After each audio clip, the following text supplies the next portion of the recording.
on, guys? Today's video is going to be about 5 things I hate about the S2000. So I see a lot of S2000 drivers make this, so I figure I might as well make mine as well. Hopefully you guys can hear me through the exhaust noise as well as the wind and stuff as I'm driving through the canyon road. But first off, guys, I do want to say I love this car. I'm very happy that I got it and everything. I definitely love this car, but there are things that aren't perfect about it, and pretty much that's what this video is going to be about, right? So number one, guys, my issue is that there's no first gear block. So, you know, a lot of other manual transmission cars will be able to block off the first gear, and you'll pretty much not be able to get in first gear once you're at speed, right? But the S2000 doesn't have that, and this has caused me some trouble before. And pretty much, I've been at the track, and I remember once, one of my track sessions at Streets of Willow, I was fucking shifting through the gears and shit through the S's of streets, and I was trying to shift down, right? I was trying to downshift either from 4th to 3rd, or I was trying to upshift from 2nd to 3rd. I don't really remember, but I know I was trying to go into 3rd.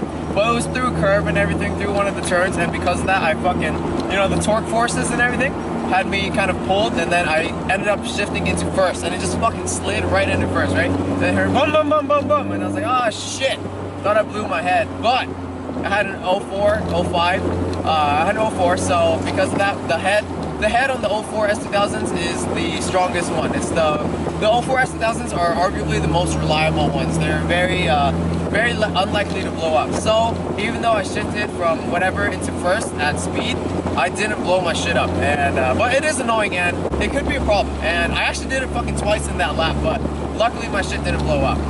The second thing is how fucking death trappy these things are, especially in the rain, right? When you buy an S2000, you really need to know what you're getting yourself into, right?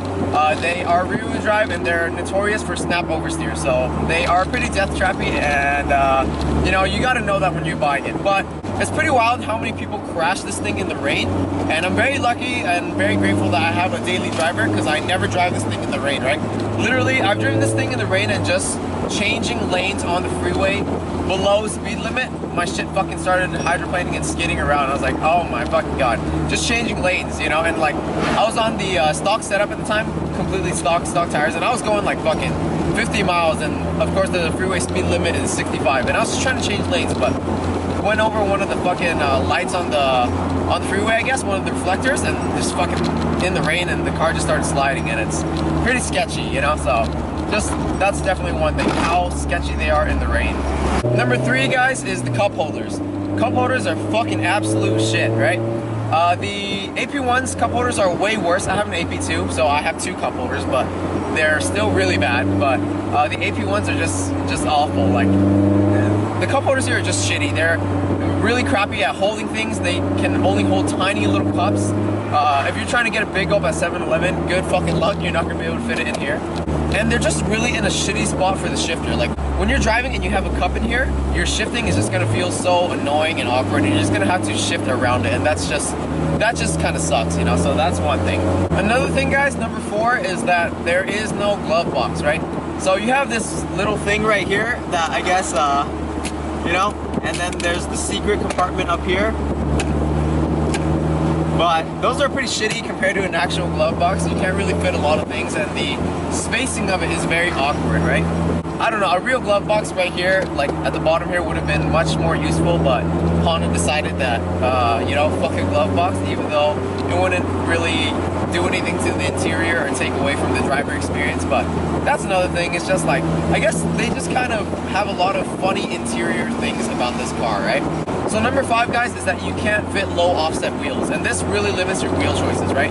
You have to pretty much get freaking custom spec wheels in order to have them fit in this car. So companies like Titan 7 and stuff are making wheels specifically for this car. So shout out to Titan 7, they're trying to do something very innovative for the car. But yeah, you know, like the whole concave look on wheels just looks way fucking better, and almost all the wheels that you can fit on here are not concave unless they're like custom spec. And or if you do want to fit concave wheels, you have to do hella fender work. You have to, you know, roll the shit out of your fenders, even pull them. And a lot of people just go with over fenders, right? But if you want to stay stock body and not do any fender work, your options are going to be super shitty. Luckily, I have a set of wheels that I'm very happy with. I have the SSR GTV02, and they're like 17 by 9 plus 45 offset. So, and luckily they're concave though, and they look sick in my opinion. I really like them. They're definitely one of my favorite wheel choices on this car. If I could, I would have gotten the Volt TE37s. Of course, those are fucking OG as hell and, you know, fucking nice, but the ones that can fit on here aren't concave, and like the concave spec would be 17 by 9 plus 22, but these things can't fit anything lower than a 40, right? Unless you do a lot of fender work and mod the shit out of your fenders. Evasive Motorsports did make a custom S2000 spec, and I call it the God spec fucking TE37s. You know, it's 17 by 9.5 plus 41, and it is concave. And those are fucking nice, but because they're custom spec and they're already TEs, super fucking expensive, and I just couldn't justify it, you know? Like, I think they go for like 3,100 or something, 3,500, something like really high, and like, I bought my EG for like less than that, my daily driver, and I was like, fuck, I can't justify buying a set of wheels that is more than the price of my car, right? So yeah, that's one thing, guys. The wheel choices are very limited, but I am very happy with my SSRs. So, but despite those things I listed, guys, I do love this car, and it all comes down to this, right?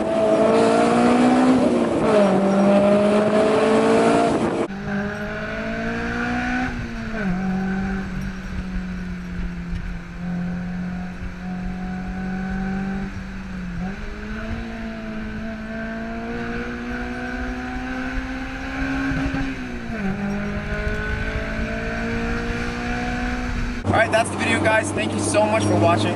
If you guys enjoyed the video or agree with or disagree with or whatever, do me a favor, hit the thumbs up button, guys. It goes a long way. Hit that fucking like button for me, alright?